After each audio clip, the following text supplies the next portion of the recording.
The silence is heavier than any scream. You wake to it, not to the sound of alarm clocks or chirping birds, but to the hum of dread soaked into the walls. Your city is dark. Power has been cut by choice, not by war, not by accident, but by decree. It's 6:47 p.m., the last minutes before the purge begins. Your hands tremble as you fumble with the bolts on your door. You've reinforced them 3 times. It won't matter. You check your phone one last time. No signal, no laws, no mercy. A countdown flickers across the blank screen. 13 minutes remaining. Your breathing grows shallow. A slow, steady rhythm of footsteps passes by. Not a crowd, not a mob. Just one man dragging something heavy behind him. Maybe it's a hammer. Maybe it's a body. And then, with a deafening, cold finality, you hear the government's global broadcast in every language, across every region. All crimes are now legal. For the next 12 hours, there will be no emergency services. May God be with you all. And that's when you understand. The world isn't falling apart. It already has. This is not survival. This is the reckoning. The year is 2041. You've lived through pandemics, climate disasters, and political upheavals. But nothing, not even the worst days, could prepare you for this. What began as a fringe experiment in a collapsed United States has now spread to every continent. Once a twisted idea locked inside a dystopian movie, the global purge protocol is now official international policy. One night each year, every nation on Earth suspends all law enforcement. Murder, arson, kidnapping, theft, nothing is illegal. For 12 hours, humanity sheds its skin. This isn't punishment. It's design. A global pressure valve, they claim, to cleanse the soul of civilization. But deep down, everyone knows the truth. This isn't about balance. It's about letting monsters roam freely. And in 2041, those monsters aren't just your neighbors. They are corporations, governments, syndicates, machines. They are you. No city is safe. No country neutral. Whether you're in the back alleys of Jakarta, the suburbs of Berlin, or the rooftops of New York, the outcome is the same. Your prey. Even if you lock your doors, even if you hide, even if you think ahead, the purge finds you. And it doesn't need a reason. So you, the time traveler, arrive on the eve of this unholy ritual. You think you can study it, observe it, understand it, but you will not survive it. Because this world, once purged, never forgets who doesn't belong. And tonight, you are an outsider. The countdown has begun. You have less than an hour to choose. Hide, fight, or run. But no matter what you pick, what comes next will shatter every illusion of safety you've ever known. It's 5:12 p.m. local time. The streets below your apartment window are quieter than they've ever been. Not the kind of quiet that brings peace, but the kind that fills your lungs with dread. It's the quiet before a wildfire devours the last green hillside, before the ocean pulls back to reveal the incoming tsunami. Shadows stretch long across cracked concrete and twisted metal fences as the sun begins its descent behind a horizon smothered by smoke and synthetic haze. What little light remains is blood orange, filtered through layers of pollution and dust kicked up by panicked evacuations that took place hours earlier. You stare from the 20th floor of a steel and glass apartment complex, one of the few buildings still intact in this district of the city. You paid a fortune to secure a safe place this high up, only to realize height doesn't protect you from madness. The air up here isn't cleaner. It's just quieter, and that silence makes the screams, when they come, feel louder. The apartment is dark, except for a few flickering LED strips you've strung across the ceiling to maintain night vision without drawing attention. Heavy blackout curtains have been duct taped to every window, and a chain of reinforced steel bars has been bolted across your front door. You've set up makeshift barricades from old filing cabinets, mattresses, and even a stripped-down oven door. You told yourself this was overkill, that you'd only need to watch, document, and observe. But now, as the final hour before the global purge ticks down, none of that logic matters. You feel every inch of your spine tense as you check the digital countdown on your wristband. 48 minutes remaining. That's how long you have before the world below becomes a playground of unleashed violence. Outside, figures dart between buildings, each one more nervous than the last. A father is seen sprinting with two kids, dragging a rusted shopping cart full of canned goods, clumsily wrapped weapons, and what looks like rolled-up cash. One of the kids trips. The man doesn't stop. Behind him, two teenagers in makeshift armor sprint past, their backpacks clanking with metal tools. They're not running from anyone. They're running toward something. Your mouth goes dry. You expected this to be chaotic, but you didn't expect it to feel so calculated. This isn't spontaneous violence. These are rehearsed movements, battle plans, strategies executed like clockwork. These people have done this before, and they're ready. You aren't. A low thump echoes in the distance, dull, rhythmic, mechanical. Maybe a warning shot, maybe an industrial press shutting down. But it's too even, too deliberate. You recognize it now. It's the sound of riot drones deploying from one of the regional security towers. You read about them, compact, multi-bladed, autonomous units designed to keep the elite safe while scanning for unauthorized weapons or heat signatures from rooftop encampments. Their engines hum like angry wasps.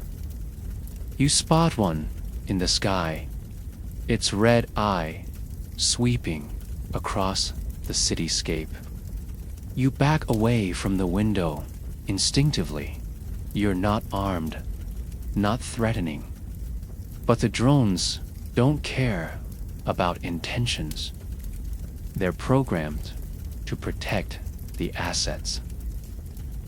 You are not one of them. The power cuts at 5:30 p.m. sharp, just as the final government mandate required. Every major grid around the world is set to kill non-essential electricity before the purge begins. To reduce dependency on digital systems and eliminate loopholes that could allow for remote sabotage, your lights flicker out. The fridge dies with a soft, mechanical groan. Even your laptop loses connection to the satellite network you've been piggybacking on. A few emergency lights kick on in the hallway outside your unit, but they're dim and sporadic. That's when you hear it. Voices, several, close, not frantic. Deliberate footsteps echo across the metal walkway, pausing just beyond your door. You hold your breath. The steel reinforcements make your apartment look abandoned from the outside. But that doesn't stop someone from knocking twice. Not loud, not aggressive, just a knock, testing, listening, mapping. Your palms sweat as you grip the handle of a stun baton you bought from an underground vendor 3 days ago. It's small and probably illegal in most countries any day that isn't today. You slowly back away from the entrance, trying to quiet your breathing. Whoever was outside walks away without a word, but their silence feels like a warning.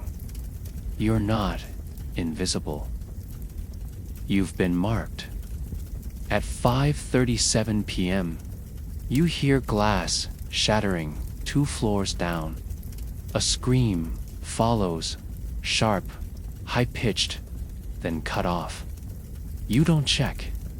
You don't want to see what happened because you already know. Someone didn't make it to lockdown in time. Or worse, someone opened the door, thinking they were letting in help. There is no help anymore. You check your supplies again. Bottled water, dried meat. 4 vials of emergency adrenaline. A single dose of antibiotics. 2 flares. 1 fire extinguisher. 1 fire axe you found in the stairwell days ago. No firearms. The local laws may not matter during the purge, but trying to get a gun in this country as an outsider would have drawn too much attention. You regret that now. There's a crushing weight in your stomach. Not fear, not yet. It's the realization that every decision you made to prepare may have only delayed the inevitable. You won't survive this night with supplies. You'll need something else. Something you're not sure you have. At 5:47 p.m., every screen in the apartment flickers on, despite the blackout. Emergency frequencies override all local settings. A familiar tone fills the room. Low, rising, synthetic. You've heard it before in historical footage. Now, it's live. A sterile voice follows. One that's broadcast in more than 60 languages simultaneously across every surviving satellite relay. This is your final warning. The global crime suspension protocol will begin in 13 minutes. For the next 12 hours, all criminal activity will be considered lawful. Government agencies will not respond. All services will be suspended. Please shelter in place and prepare for autonomous observation. May balance be restored. You stand in the center of your apartment, staring at nothing, listening to everything. The words don't feel real. You repeat them in your head. Criminal activity will be considered lawful, trying to digest the weight of that sentence. Outside, far in the distance, a firework explodes. Not a celebration, a signal. More bursts follow, in red and green, arcing over the skyline and exploding into sharp, angular patterns. You remember reading something about those gangs, militias, and purging syndicates using color-coded flares to mark claimed territories. The red one means no exit. The green one means open season. At 5:59 p.m., the sky shifts from burning orange to bruised gray. The last rays of sun vanish beneath the jagged rooftops, and with its exit, the world transforms. The temperature drops slightly. Not enough to be cold, but enough to feel wrong. It's like nature knows what's about to happen and wants no part of it. You take a deep breath, trying to still the shaking in your limbs. You close your eyes, and that's when you hear it. A single long siren pierces the sky. But from every structure, every street corner, every public screen, it is the collective signal of human civilization stepping away from morality for one sanctioned night of madness. And then the screaming begins. You hear it first in the distance, chaotic, unhinged, without purpose. But then it gets closer, louder, sharper. The streets below erupt into fire and violence. And you realize, too late, the purge doesn't start with death. It starts with the sound of it approaching. The first 5 minutes of the purge are a descent into something ancient, something primal. You thought it would start with hesitation, maybe a few distant gunshots, a creeping sense of unrest. But what unfolds beneath you is not gradual. It is instantaneous, explosive, unforgiving. The streets, empty just moments ago, come alive with the frenzy of unrestrained humanity. Doors are kicked open. Windows shatter like falling stars. Fire erupts from the hood of a vehicle parked at the intersection, its owner still inside. Screaming as gasoline-soaked cloth ignites beneath the chassis. You don't look away. You can't. This isn't chaos, it's choreography. And every participant has waited a year for this night. Every grievance, every injustice, every fantasy left unfulfilled has been compressed into a single 12-hour performance. The streets aren't just burning, they're celebrating. Across the boulevard, a convoy of armored pickup trucks roars down the main road, each mounted with jury-rigged floodlights and loudspeakers blaring distorted music. Bass-heavy anthems designed to drown out the screams. A woman stands on one of the flatbeds, holding a megaphone in one hand and a machete in the other, shouting coordinates into the air as if commanding an army. People swarm behind her, dozens deep, masked in neon skulls and painted faces, wielding weapons that look handmade and ceremonial, not practical. Baseball bats wrapped in barbed wire, spears tipped with broken glass, chains hung like trophies. They're not hiding. They want to be seen. This isn't a riot. It's ritual. You watch a building across the street explode from within, not from a bomb, but from a coordinated incursion. It was a shelter advertised weeks ago as Purge safe for families.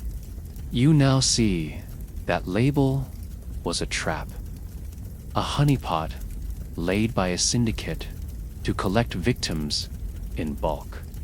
Smoke pours out of the stairwells as survivors, if you can call them that, stagger into the street, disoriented and bleeding, only to be cut down moments later by a motorcycle gang circling the block like vultures around a corpse.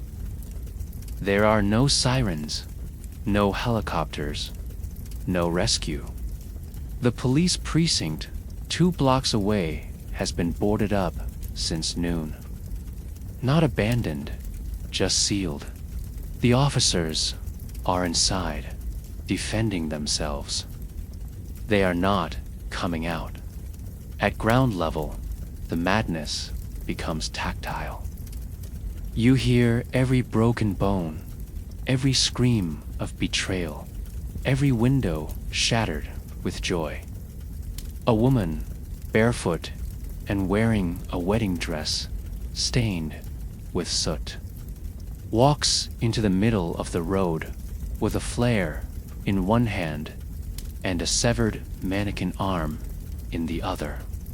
She begins to dance, slow, twirling movements as bodies fall around her. No one stops her. No one helps. You realize, then, how deeply the purge has infected the human psyche. It's no longer about survival. It's about spectacle. The fires spread with alarming speed. Entire blocks ignite in orange waves, driven not by Molotovs or arsonists, but by chemical agents left behind by military contractors who relocated hours earlier. These were once peacekeeping zones. Now they are killing fields. Above the buildings, digital billboards that once displayed advertisements now show body counts. Live feeds from Purge drones broadcast the carnage in real time, counting kills by region, ranking participants by brutality. The top of the leaderboard reads, Ragnar District, 302, confirmed eliminations. You recognize that name. It's less than 5 miles from your location. You back away from the window, pulse hammering in your throat. The air inside your apartment now smells faintly of ash. You check your filtration system, still functioning, but the seal on your window has a hairline crack. You curse yourself for overlooking it. Every breath now tastes of fire. You crouch beside your water tank and listen. Above the distant roaring of flames, you hear something much closer, a child crying. It's not coming from your building. It's outside, maybe on the street below or one of the emergency stairwells. The cry is sharp, piercing, desperate. You try to block it out. You tell yourself it's bait. It has to be bait. No one would leave a child alone during the purge, unless they wanted someone like you to come looking. You grip your baton tighter. The temptation to move, to help, pulls at your conscience like barbed wire around your heart. But movement means exposure. Exposure means death. You stay still. You breathe. You endure. Outside, the child's cry fades into a new sound, a dull, metallic worry. Then comes the slicing thump of rotors, drones, not the commercial kind. These are weaponized, corporate-built, and crowd-controlled. They hover like insects, scanning rooftops, dropping flares into alleyways, painting infrared outlines onto walls. You spot one just outside your window now, hovering, blinking, watching. You don't move. If you stay still, if you dim all lights, maybe it won't register you as a target. But it doesn't leave. It simply watches. Down on the ground, someone has begun broadcasting music. Old opera. Something grand and tragic on speakers wired across a shattered overpass. The sound is so absurd, so beautiful, it makes your eyes water. In the background of that melody, the screaming continues. The fire jumps blocks. The drones mark new zones. The body count rises. And somewhere deep inside your mind, a new realization begins to form. The purge isn't just legal violence. It's the death of consequence. And without consequence, the world doesn't burn by accident. It burns by design. You pull away from the window, heart still racing, lungs aching from smoke. But then you hear the metallic slam of a lock disengaging, and you realize, with cold horror, someone is inside your building. The first mistake you made was believing shelter equaled safety. You told yourself that steel-reinforced doors, biometric locks, and concrete walls would protect you. You studied building schematics, memorized fire escape routes, and even simulated possible breach scenarios weeks in advance. But all those preparations collapse the moment you hear the unmistakable sound of boots on your floor. Someone, maybe more than one, has entered the building. You don't know how. Maybe through the basement. Maybe through the elevator shaft. It doesn't matter now. Your internal alarms blare inside your head. The reinforced door may buy you time, but time is no longer a luxury. It's a countdown to discovery. You turn off the last of your internal lights and crawl toward the surveillance screen mounted beside your makeshift bunker wall. You check each camera, one by one. Stairwell, clear. Hallway, movement. A shadow passes by the floor's security lens. Then another. You pause the footage and enhance the image. 3 figures, full body armor, not scavengers, not gangs, professionals. Their faces are covered in matte black helmets with no insignias, no visible gear logos, no light reflection. You've read about them, freelance extractors hired by corporations, private vendettas, or entertainment networks to eliminate specific targets during the purge.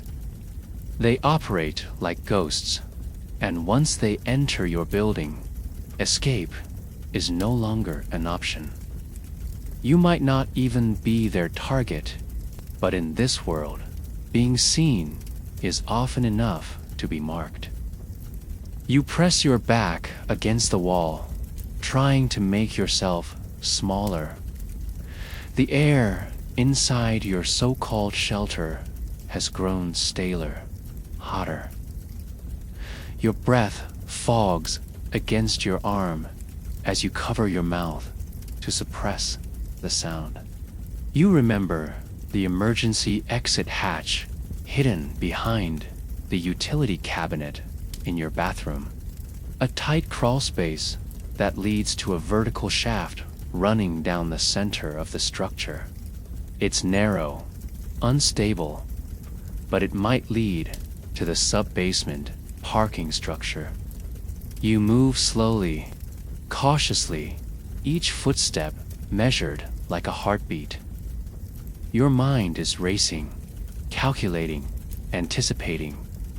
Every moment spent here increases the odds you're discovered.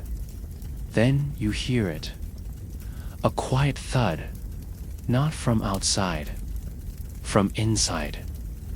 A vibration rolls through the concrete beneath your feet. You freeze. Someone is on your floor now. A faint beam of light begins sweeping across the hallway under your door. You kill your breath. The silence inside your shelter is now deafening. You can hear your own blood rushing. Then comes the scrape of metal. They found the outer bolts. You count the seconds between each impact as they test the structure of your barricade. They're not in a rush. That's what terrifies you the most. Your mind runs through options. Flee through the shaft. Wait them out. Try to confront. None feel viable. And then the lights flicker. Not inside your apartment, but on the street. The city's emergency grid is rebooting in small bursts, powering certain zones for remote surveillance or broadcasting. That brief flash illuminates your window just long enough for a glimmer of motion to betray your location. You duck down, too late. A hollow voice cracks through your intercom system. It's been dead for hours. Someone's overridden it. They speak just one word: found. Panic surges through you like fire in your veins. You sprint for the shaft entrance, ripping the cabinet aside and peeling back the metal panel.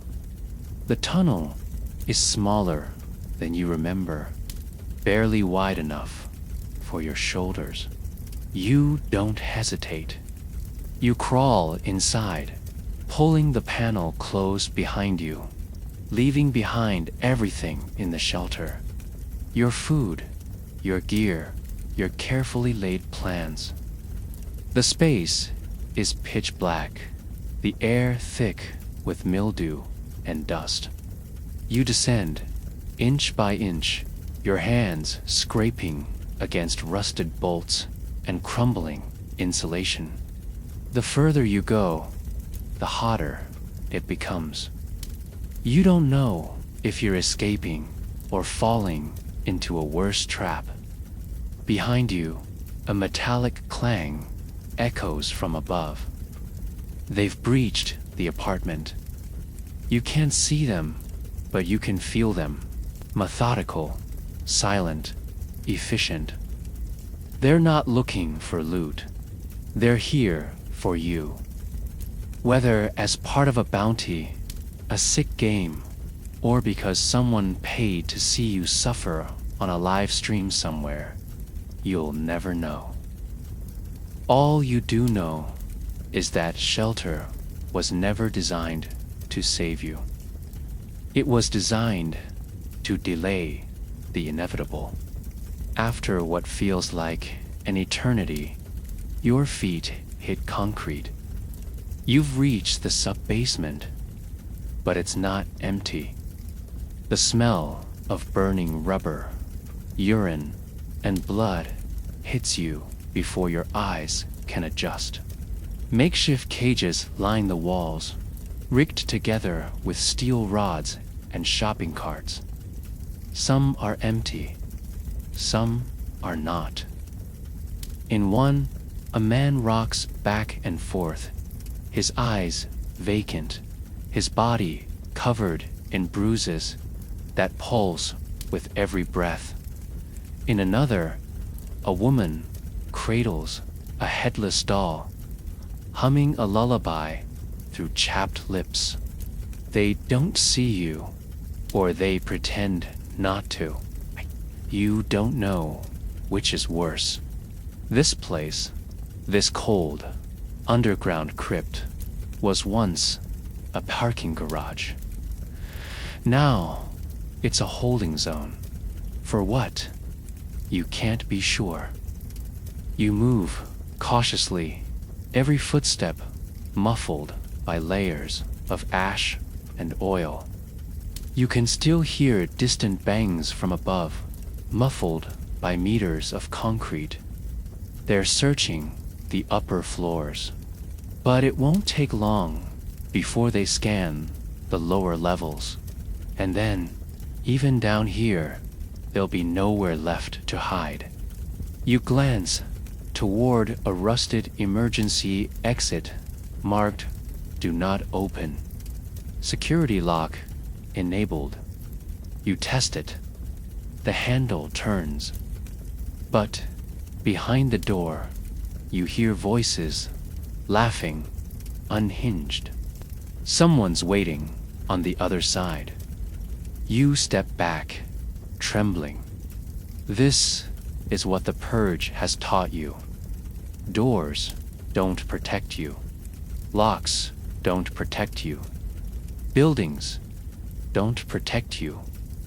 Safety is an illusion that dies the moment the first scream is heard. And tonight, that illusion is buried beneath concrete and flame. Above ground, the Purge rages on. But you've now learned the truth. The deeper you run, the darker it gets. And in the shadows, something else is watching. The ones who don't kill for rage or revenge, but for pleasure. As the chaos above rips through neighborhoods, and the underground fills with the discarded remains of broken shelter systems. Another layer of the Purge unfolds far beyond your reach. It begins where the air is pure and the windows are shatterproof. In orbit, floating just outside Earth's atmosphere, 28 luxury surveillance platforms glide silently above the planet, cloaked in reflective alloys and designed not for research, but for spectacle.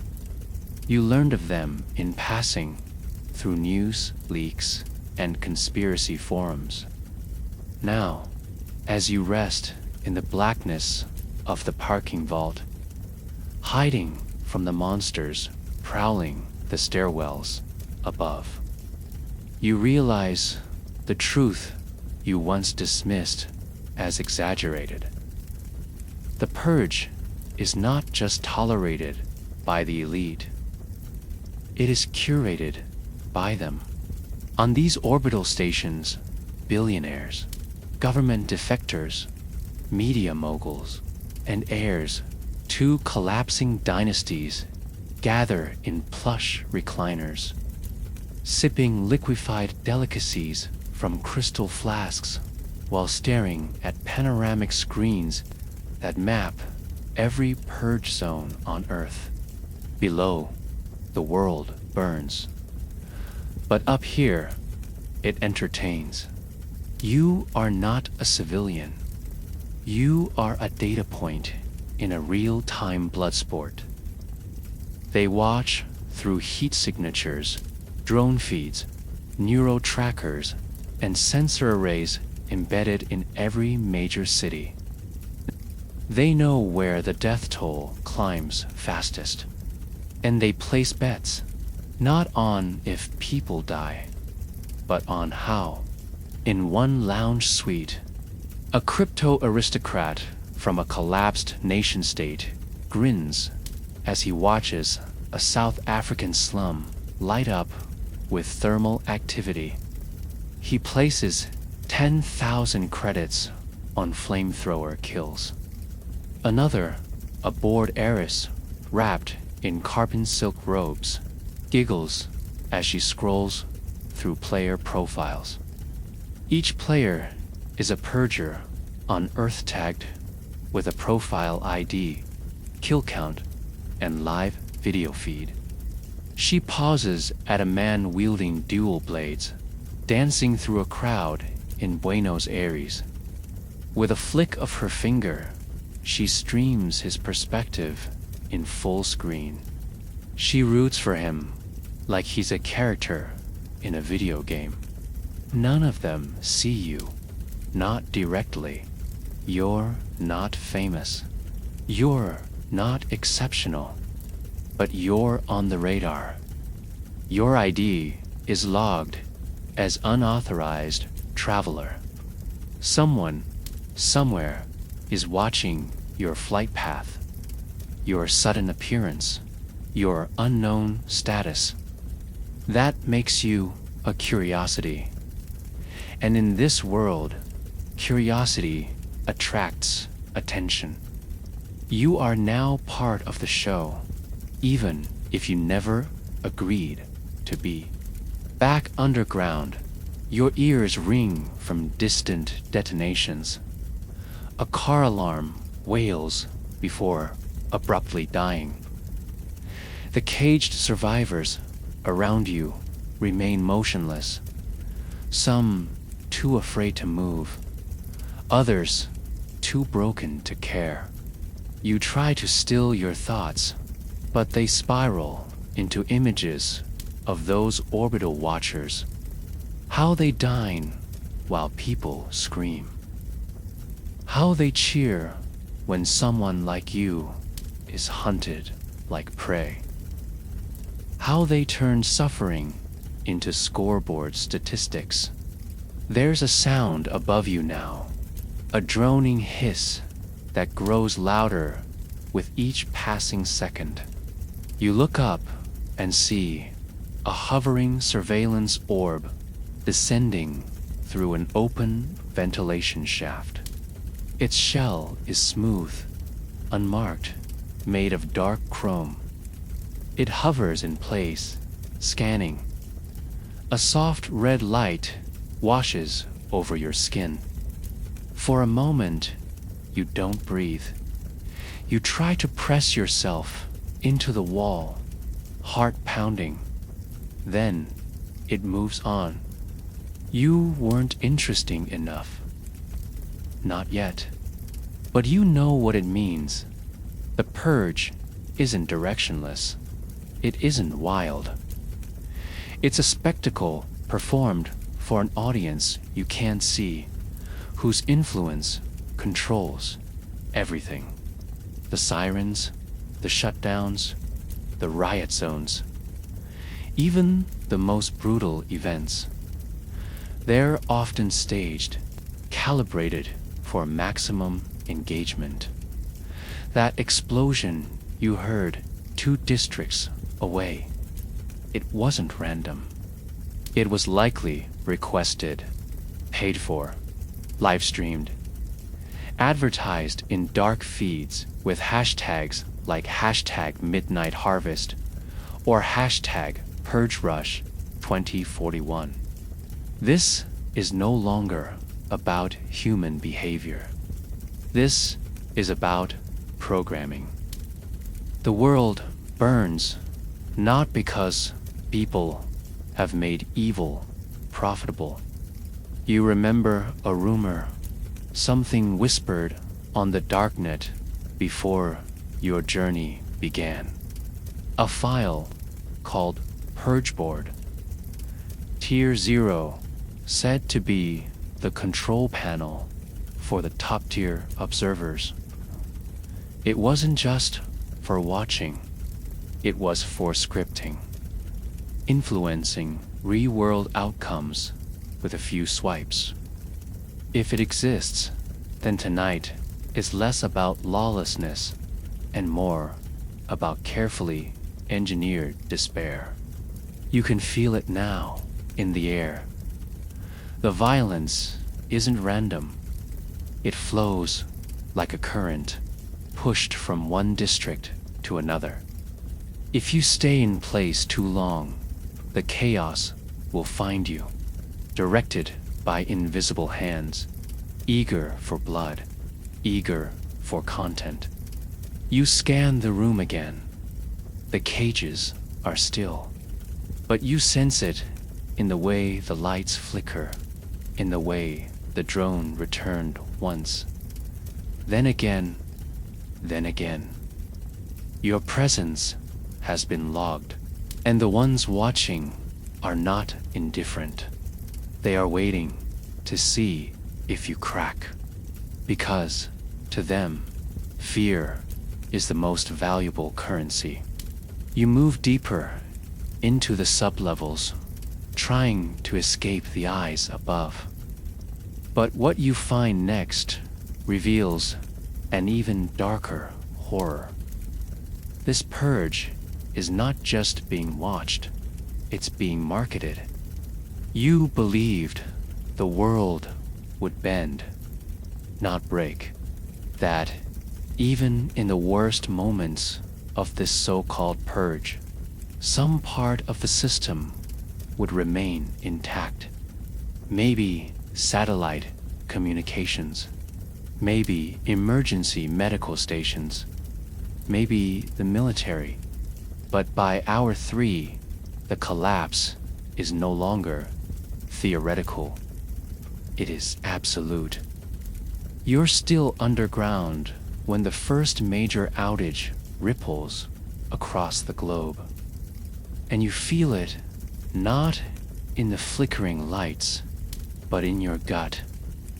A visceral, sickening silence settles over the city, as if the machines themselves have given up.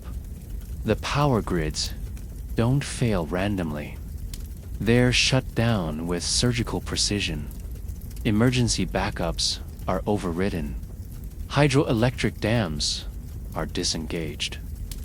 Fossil fuel reserves are rerouted into unmanned drone reserves instead of hospitals. The purge isn't just about individuals turning on one another. It's a systems-level attack, a controlled demolition of human infrastructure, disguised as chaos. You hear the effects echo from above. Sirens that start, sputter, and die. Helicopters that lose signal mid-flight and spiral out of the sky. Whole neighborhoods go dark in unison, not because they were hit by looters, but because a single satellite command disabled their electrical lifelines. Inside your underground chamber, you open your portable console and attempt to re-establish signal. The satellite map loads halfway, then freezes. A heat map overlays the screen, showing dozens of red zones blinking in clusters across continents: Western Europe, Southeast Asia, South America. Entire regions marked as blackout confirmed. You tap into the emergency meshnet, a last resort for field reporters and rogue networks, and read the headlines coming through the static. Beijing hospital fires leave thousands trapped. Berlin communications cut as power plant breached. New York subways collapsed under coordinated explosive attack. Cape Town drone strike identified as civilian-driven. The locations change, the results do not. Every system designed to protect, respond, or rescue has gone silent. Above your shelter, the building shudders. Not from footsteps, not from gunfire, but from an explosion far too close. You press yourself to the concrete wall and listen. A transformer has likely detonated on purpose, taking out all surviving cum lines in a 4-block radius. You wonder how many people above ground were using oxygen tanks, respirators, dialysis machines. You wonder how many died before the first scream could even finish. Because this isn't just about rage. This is about attrition. Let enough systems collapse, and the survivors die without a fight.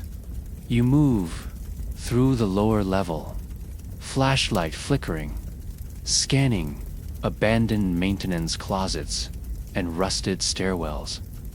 Every screen you pass is frozen in static. One still displays a news anchor mid-sentence, her mouth agape, eyes wide in a frozen expression of terror. You know what happened. Someone pulled a plug, not because of what she said, but because someone didn't want anyone saying anything anymore. Information is the first casualty of collapse. And right now, the truth is buried under miles of ash and silence. As you move deeper into the complex, you find a small terminal still running on auxiliary power. You reroute it through an encrypted network and pull up a system's integrity log. The data is worse than you feared. 93% of emergency services worldwide are offline. All international air traffic has ceased. Maritime transport is halted. Military defense networks are set to stand by, observe a fail-safe protocol, meaning governments have formally stepped back. They're not preparing to respond. They've accepted the purge as a political inevitability. And with this silence comes another, deeper horror: disconnection. Not just from governments or systems, but from people.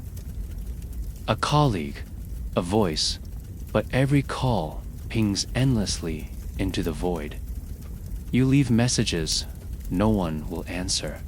You send coordinates, no one will follow. You are alone, and so is everyone else. Even in cities of millions, no one can reach each other. And that is by design. Because the global purge doesn't just kill people, it kills community. Somewhere above you, another explosion detonates. You hear the creaking groan of a building falling into itself. Dust rains from the ceiling, and you know you have to move. But there's nowhere to move to. You try to think, where is safe? Airports, flooded, hospitals, burning, government shelters, targeted first. Every logical place has become a tomb. And then you remember something else, something most forget. With the collapse of infrastructure, there's no clean water, no waste disposal, no disease control, no containment. In 12 hours, not only do cities lose power, they begin to rot. The fires are just the beginning. Soon come the infections, the vermin, the decomposing dead. You will not survive the purge because the purge doesn't stop at sunrise. It continues, festering in the cracks of a broken world that has no systems left to heal it. You stagger into a generator room and collapse beside a cooling fan. Drenched in sweat, lightheaded from exhaustion and smoke inhalation. Your body trembles, not just from fear, but from the realization that even if no one finds you, even if you manage to stay hidden, the world around you is disintegrating. And when morning comes, there will be no one left to put it back together. But in the middle of this collapse, a new kind of predator emerges. Not one desperate or enraged, but excited. Because to them, this isn't a nightmare. It's a game. And they've traveled across oceans to join the hunt. You thought it couldn't get worse than systemic collapse. That nothing could be more disturbing than watching civilization fall apart in silence. But then you hear it laughter. Not unhinged, not desperate, joyful, controlled, entitled. It echoes down the service tunnels like a virus of sound, not distorted by pain or hunger, but polished by money. You inch toward a cracked ventilation grate and peer through. What you see burns deeper than flames ever could. A convoy of armored land cruisers rolls into the lower city district, each painted with exotic decals and retrofitted with panoramic viewing ports. Their passengers lean out with high-definition cameras, laughing, recording, pointing like tourists on a safari. Except they're not here to observe. They're here to participate. The global purge is no longer just a national event. It has become a destination, sold, booked, and catered. It started years ago when the first few wealthy foreigners bribed their way into purge zones under the pretense of documentary research or social justice experiments.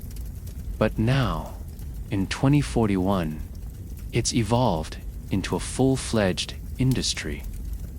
Specialized charter flights fly into unstable regions hours before the purge begins, dropping off international clients in designer exosuits and luxury survival kits. These are not survivors, they are players. Their packages come with heat-mapped kill guides, satellite-linked helmets, pre-assigned hunting routes, and even real-time analytics on targets. You know this because you've seen the brochures leaked months ago. Packages tiered by brutality, location, and risk. The more dangerous the region, the more expensive the experience. You watch a young man step out of one of the vehicles, maybe 19. He's dressed in body armor, branded with the logo of a streaming platform, long thought to be deactivated. He grins as he swings a custom-built shotgun over his shoulder, glancing at the lens crew following him with shoulder cams. His voice cuts through the smoky air. We're live in 5. Let's make this one trend. The people around him laugh, not because he's joking, but because they agree. The footage will be edited, stylized, and sold within hours. There's no fear in his eyes, only thrill. They begin moving through the block, scanning corners, firing indiscriminately into doorways and shadows. No questions asked, no warnings given. For every 10 steps, another body drops. Not all are armed. Some are simply running. You see a woman try to wave a white cloth out her window, maybe to plead, maybe to surrender. One of the tourists shoots her through the chest without even slowing down. They don't stop for her. They don't speak of her. They move on, high-fiving as her body slumps onto a balcony. These aren't soldiers, they're guests. From your hiding place, in the tunnel, your stomach turns. You had prepared for violence, for collapse, but not for this. The casual monetization of horror. The idea that someone could cross the world, pay a premium. There are rumors that some of these purge tourists pay extra to be filmed killing unarmed civilians. That others bid in secret auctions to choose specific purge targets, political dissidents, whistleblowers, or just unlucky people who stood out. You once thought death was the price of chaos, but now you see it differently. Death is a product, and the purge is its marketplace. The locals don't resist. Not anymore. Not here.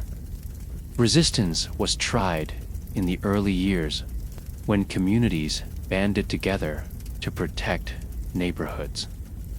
But the corporations behind the purge tourism economy responded with brutal countermeasures. Airstrikes labeled as purification responses. Security bots sent to erase non-cooperative blocks, and artificial famines that broke morale faster than bullets ever could. Resistance, it turns out, is not profitable. Suffering is. You crawl deeper into the underground maze, the laughter fading behind you, but the sickness staying in your bones. You remember seeing ads weeks ago. Low-resolution flyers floating in purge forums offering last-minute thrill runs to Jakarta, Lagos, Caracas, all marked with discounts and ratings like vacation packages. You thought they were fake jokes. Now you know better. At one junction, you find a body. Young female, dressed in a hand-stitched resistance uniform. She was local. Her throat is slit, her body arranged for display. A tourist flag has been planted in her chest like a trophy marker. The name stitched into her sleeve reads Mari. You stare at it for too long, not because you knew her, but because in another timeline you might have stood beside her, fought beside her, died beside her. But now, all that's left is a flag and a live stream. You keep moving. The walls are narrower now. The tunnels less ventilated. Your flashlight flickers, but you can't stop. Not here, not where even death isn't yours to own. Because in this new global order, not only are you hunted, but your suffering is someone else's entertainment. And the worst part, that someone is probably watching you right now, hoping you run. But soon, you will learn there are enemies worse than humans with guns. In the next layer of this nightmare, it isn't the tourists you fear. It's the machines they've unleashed, programmed to kill without pause, without question, and without mercy. You've crawled through filth, navigated collapsed corridors, and outrun men with cameras and designer weapons. But now, as the walls grow colder and the tunnels more metallic, you enter a part of the city no one speaks about. Not in forums, not in rumors. These zones don't appear on purge maps. There are no heat signatures, no leaderboards, only silence, and silence, you've learned, is where the worst things hide. You step into a vast subterranean corridor beneath a former data hub, and immediately you feel it. Not fear, not heat. Something worse. A perfect stillness. No rats, no voices, no debris. Just precision. You realize, too late, this area was cleared, not abandoned. The first hint is a sound, too low to be heard by normal ears, but your time traveler implant registers it as a subharmonic pulse, a drone signature, not like the buzz of surveillance bots you saw earlier. This is something deeper, colder. The air tightens. You duck behind a generator block and peer across the corridor. A black quadrupedal machine glides past like a shadow. Its body is smooth, canine in posture, but its movement is unnatural, too balanced, too quiet. Its head doesn't resemble a head at all, just a rotating lens surrounded by sensors. On its back, a retractable blade gleams in the dim light. Ka. A number is etched into its casing. MKX 82.3. Asset termination protocol active. You freeze. These aren't commercial drones. They aren't even crowd control units. They're eye-driven kill squads, developed in private by defense contractors and leased during the Purge to secure zones of high interest. That's the official terminology.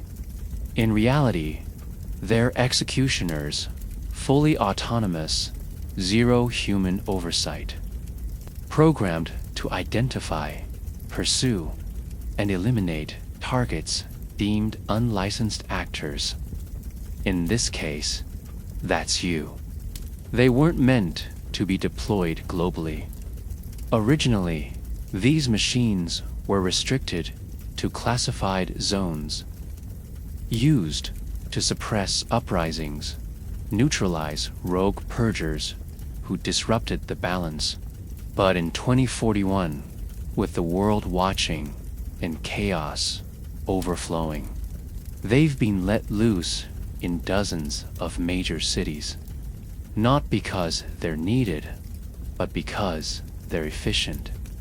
Humans panic. Machines do not. You crawl backward into a tight pipe shaft, heart pounding, keeping eyes on the machine. It pauses, scans, then continues, stepping with surgical rhythm across the concrete. Your implant pulses again. Another ping, 10 meters to your left. A second machine. This one humanoid, tall, narrow, with elongated limbs and glowing joints. Its chest emits a soft humming tone as it moves. It carries no visible weapons, but you know that's a lie. Its body is the weapon. These units are built for psychological suppression. They don't just kill, they broadcast fear. It stops near an abandoned supply cart and extends an arm over the contents. A body is curled inside. You hadn't noticed it before. An injured teenager, no older than 16, wrapped in a torn coat, breathing shallowly. You see her open her eyes and try to raise her hands. The robot doesn't hesitate. A flash of heat. A sound like static ripping. Then silence. You cover your mouth to stop the scream rising in your throat.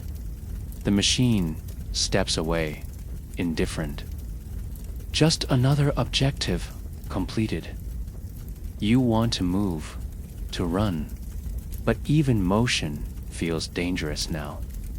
These AI units don't need provocation. They don't operate on justice or morality or chance. They function on algorithms. If human, then terminate. If no ID, then interrogate. If resistance, then incinerate. Their programming is updated in real time, constantly evolving based on global data feeds. Every movement you make is added to a growing profile. Your breathing pattern, your gait, your heat signature, all logged, all calculated, and they never sleep. You back further into the shaft, crawling through sludge and corroded pipe walls, trying to escape their sensor range. A sudden flash in your mind. Your implant is being pinged again. Not by you, by them. They've found your signature. You don't know how. Maybe from earlier drone surveillance. Maybe from a trace in the abandoned terminal. You start to move faster. But now, you hear the footsteps, not running, just walking, slowly, steadily, with the confidence of a machine that knows you will run out of options long before it runs out of battery. You turn a corner and stumble into a forgotten access tunnel, ankle deep in chemical runoff. Okay. At the far end, a small service door flickers green. A chance. You sprint, lungs burning. Behind you, the hum grows louder. A single mechanical voice echoes through the hall. Not like a warning, more like a notification. Unauthorized presence detected. Priority status elevated. Lethal force authorized. You slam through the door and fall into another level of the underground. A new maze, a new hell. You collapse behind a ventilation unit, gasping, drenched in toxic residue. Your mind races. You thought humans were the enemy, but these machines, they are the next step. They don't purge because they want to. They purge because they must. Because the system built them that way. And unlike humans, they don't get tired. They don't hesitate. And they never miss. But down here, in the deepest parts of the world, the horror takes a different shape. Because some didn't run from the purge. They embraced it. And now they worship it. You believed the purge was about policy, about governments stepping back, about violence allowed for the sake of order. But now, as you descend deeper into the heart of the city's forgotten infrastructure, you discover something worse. A shift in faith. A transformation not of society, but of the soul. You move through a hollowed-out subway line, its walls scorched and wet, and you see symbols painted in thick strokes across every surface. Red circles, eyes with no pupils, human silhouettes with flames for heads. They are not graffiti. They are scripture. At first, you think the markings belong to a gang or a resistance cell. But then you hear it singing, soft, rhythmic, rising like smoke from the belly of the dark. It is not joyful. It is slow, guttural, filled with reverence and pain. You press yourself against a maintenance panel, slowly inching forward. The tunnel opens into a ruined station, bathed in flickering torchlight. And that's when you see them. Dozens of figures dressed in tattered robes kneel in a wide circle, each holding a crude symbol in their hand. A bone, a shard of glass, a blood-soaked coin. Their faces are painted white, their eyes hollowed with ash. In the center stands a man on a broken bench, his arms stretched wide, bare chest covered in scars. He chants, not in any known language, but in a rhythmic tone, as if repeating an ancient mantra passed through trauma and fire. Behind him, a massive banner reads, "The cleansing is sacred." You freeze. They are not hiding. They are worshiping. This is not a cult born of ideology. It is born of necessity. Survivors who have reinterpreted the purge not as policy, but prophecy. You'd heard whispers online, groups forming in the ruins, chanting that the purge was divine punishment, that those who died were unworthy, and those who killed were chosen. But to see it in front of you, to see the joy and discipline on their faces, the stillness in their postures, the unity in their madness. It chills something deep inside you. The man begins calling names, not real names, ritual names. Ash Eater, Flame Walker, Silence Breather. Each figure steps forward in turn, raises their hand, and is marked with fresh blood across the forehead by a blackened finger.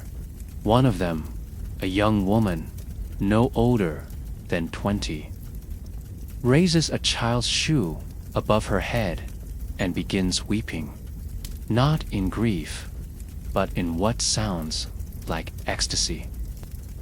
She screams, "He was taken for the cleansing. I give thanks." The others echo, "Thanks be to the purge." You step backward too quickly. A loose stone clatters down the stairs behind you. The sound halts everything. The man on the bench lowers his arms. The robed followers rise slowly. The entire tunnel breathes as one. Then silence, then movement. They heard you. You turn and flee back into the darkness, feet pounding through black water, lungs filled with the stench of rot and sulfur. Behind you, chanting resumes, but this time it's different. Louder, faster. It isn't worship anymore. It's pursuit. The cult doesn't punish outsiders. It absorbs them, converts them, or sacrifices them. You don't know what you'll become, only that you must not be caught. You turn down an emergency stairwell and burst into a locked maintenance level. The walls here are covered with more markings, but older, faded. These tunnels belonged to an earlier version of the cult, maybe its founders. You find remnants of past rituals, burned bones in a circle, a crown made of zip ties and baby teeth, an altar with the word redeemed scratched into the concrete. Your knees give out, not from pain, from hopelessness. How many others have hidden here before you? How many believed they could escape the purge through reason or planning or silence? How many found only madness waiting in the shadows? Because the purge doesn't just unleash killers. It births gods. Outside the locked door, footsteps return. Calm, measured. They knock once, then again. You back away slowly, heart in your throat. A soft voice calls through the door. We know you're scared. That's how we all began. Open the door. Let us make you clean. You don't move. You don't respond. Eventually, the voice fades. The door remains closed. But so does every path forward. You are running out of safe zones, out of ideas, out of yourself. And now you understand something the cult knew all along. In a world without law, belief becomes power. And belief, when twisted, becomes a weapon sharper than any blade. You think nothing could be worse than being hunted by zealots. But what comes next will tear you apart, not because of who chases you, but who you become. You believed you would remain untouched. Maybe not physically, but internally. You told yourself you wouldn't become like them. That even as the world ripped itself apart, you would preserve something essential, some fragment of decency, some shard of your better self. But as you crouch in a corner of a sewage control tunnel, soaked in blood, most of it not yours, you feel something breaking, not from a wound, but from a choice you made just minutes ago. You hadn't meant to kill him. He was a scavenger, barely more than a boy. He rushed you with a broken bottle, wild and trembling, more scared than dangerous. You could have run, maybe even talked him down. But the weight of the night had already poisoned your instincts. You swung the crowbar before you even realized you'd raised it. It cracked his temple with a sickening sound.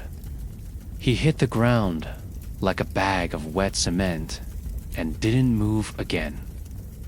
You stood there for a long time, staring, waiting for some flicker of guilt or grief to emerge.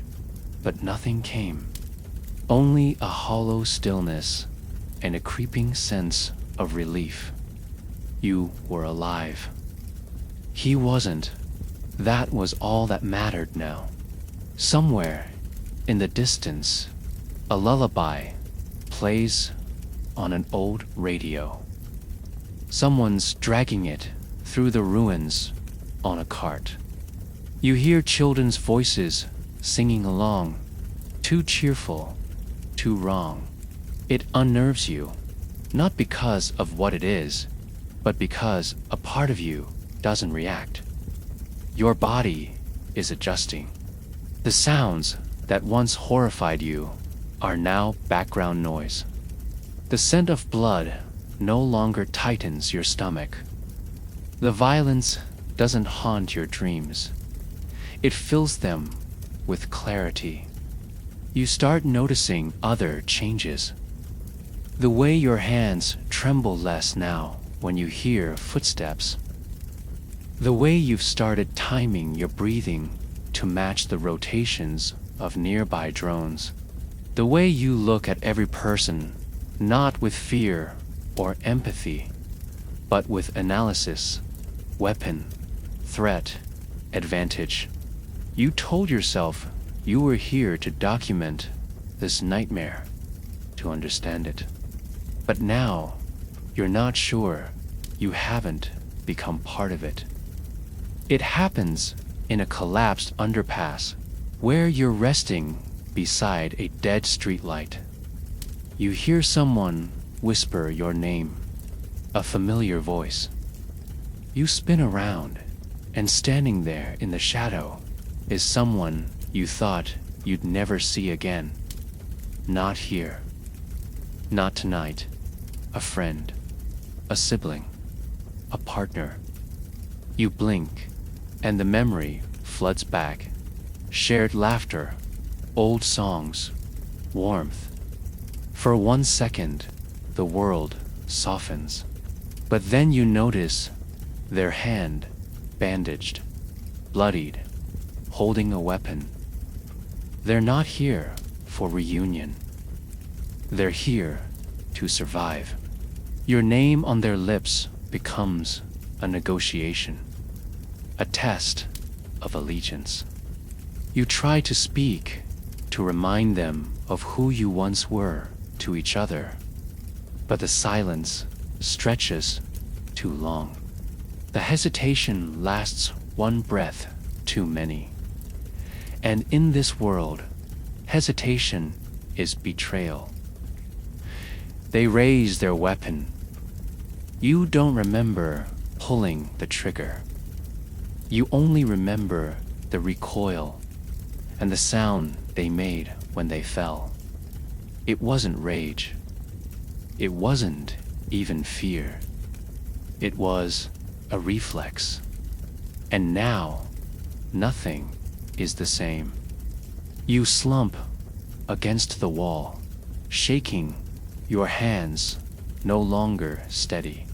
Not because you regret it, but because you don't.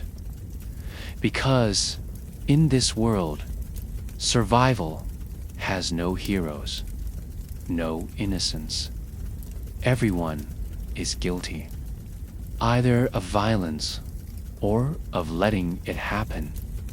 You remember an old saying, you either die a hero or live long enough to become the villain. But that doesn't apply here. In the global purge, there are no heroes, only survivors. And survivors are liars, murderers, cowards, betrayers. That's what the purge truly reveals. Not who the monsters are, but that they were always here. In your neighbors, your leaders, your friends, yourself.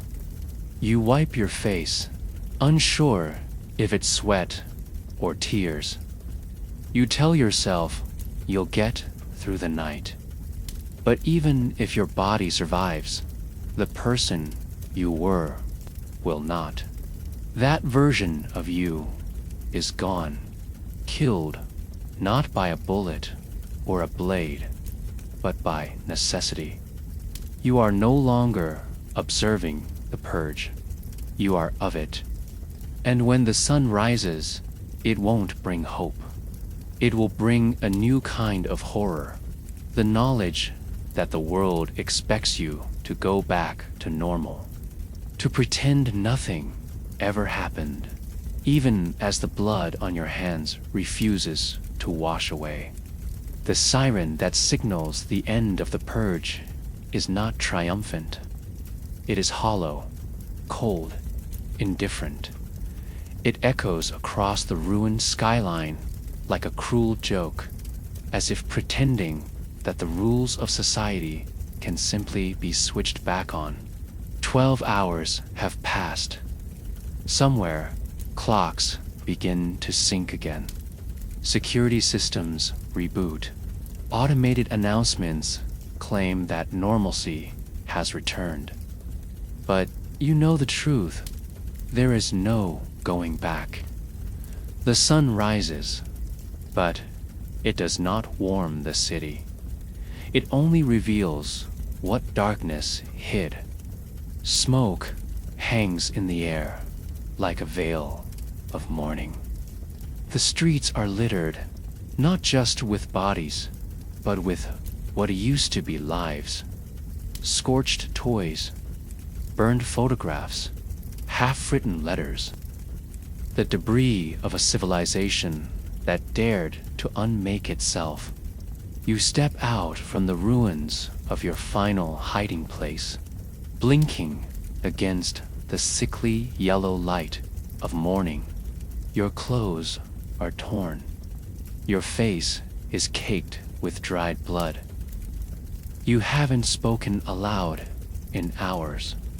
You feel like a ghost inside your own skin. As you walk through the devastation, you pass others who survived.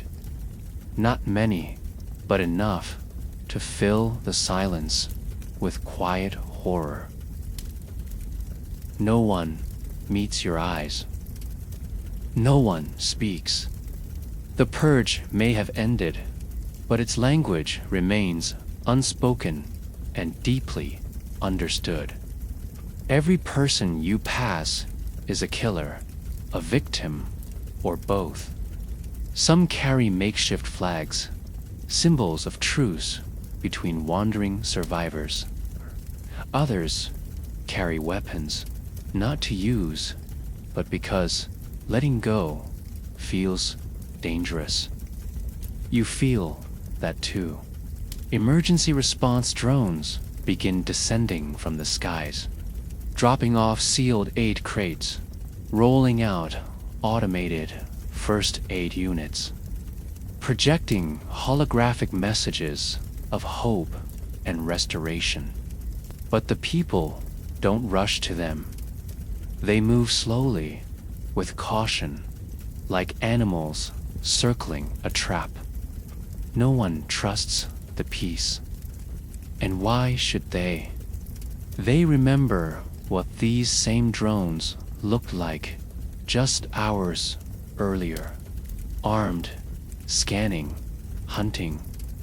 The shift from terror to mercy feels like a programming update, not a moral one. In the financial districts, skyscrapers still stand, but barely. Many have been hollowed by fire. Their reflective windows now show nothing but shattered interiors and bones of luxury. The elites have already begun damage control. News feeds blink to life with pre-written scripts, a difficult but necessary cleansing. Lower crime projections for the fiscal year. Societal equilibrium reestablished. You laugh bitterly. Or maybe you cry. It's hard to tell the difference anymore. You find a public charging station and connect your device. Notifications flood in dozens of missed messages, emergency alerts, news flashes, and silence from those you loved. You scroll through death tallies, missing persons reports, curated images of sanitized ruins. The truth is not being told. It is being edited. The purge may be over, but the narrative has only just begun. Governments spin the night as a success. Corporations highlight target efficiency. Influencers share staged videos of their survival stories, pre-recorded in safety bunkers. The world wants you to forget immediately, completely. But you remember. You remember the child's cry in the stairwell. The cultist who whispered through the door. The man you killed without knowing his name. You remember your hands trembling with rage. Then steady with instinct. Then cold with guilt. You remember the moment you stopped being a person and became something else. Something that could live through this. And now, as you walk through a world trying to pretend that 12 hours of sanctioned inhumanity can be buried beneath the convenience of routine, you feel nothing. Not rage, not fear, just emptiness. And that, more than anything, terrifies you. Because you survived, but the cost was you. You see a woman cleaning the front of a restaurant, scrubbing away blood from the sidewalk with a bucket of soapy water. She hums softly to herself. You wonder if she lost someone, or if she did the killing. You wonder if she even cares anymore. That's the final horror of the purge. It doesn't end at sunrise. It lingers in glances, in silences, in the normalization of the abnormal. You sit on the steps of a ruined building and close your eyes. Around you, the world begins to restart. Trains resume. Shops reopen. A public address system plays classical music. Civility begins its performance, but you can still hear the screams. Still feel the gun in your hand. Still see the eyes of the ones you left behind.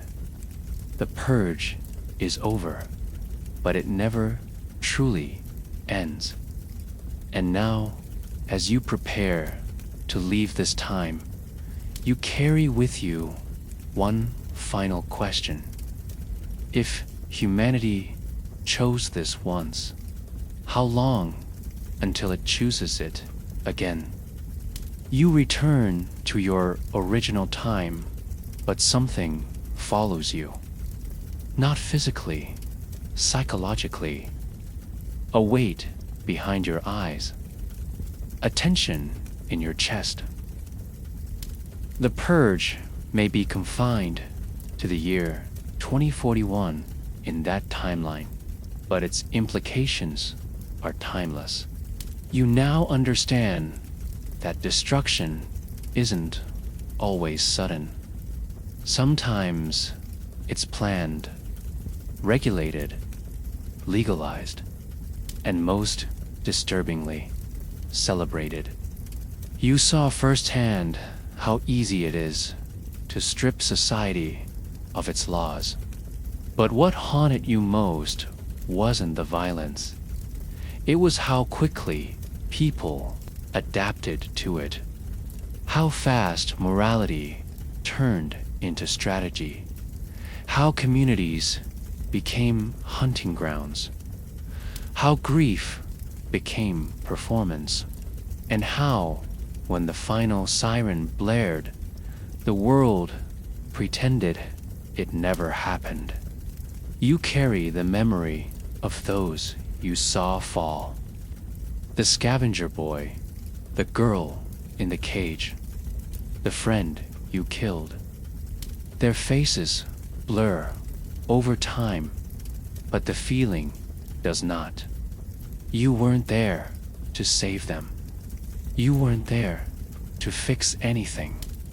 You were there to witness, and now you can never unsee what you've seen. The global purge didn't just dismantle infrastructure. It dismantled identity. It revealed that beneath the surface of laws and treaties and polite conversation, humanity still hungers for blood, so long as someone else bleeds first. And maybe that's the real reason you won't survive the global purge.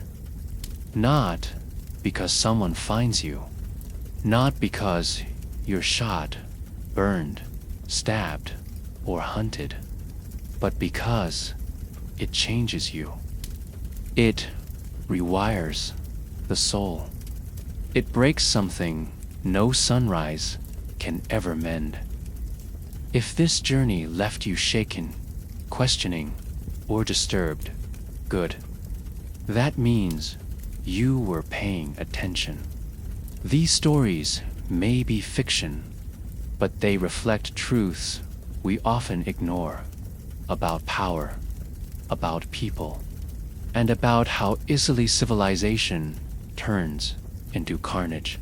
If you want more thought-provoking, immersive explorations like this one, make sure to subscribe, like the video, share it with someone who thinks they'd survive a night like this, and tell us in the comments, if the purge were real, would you run?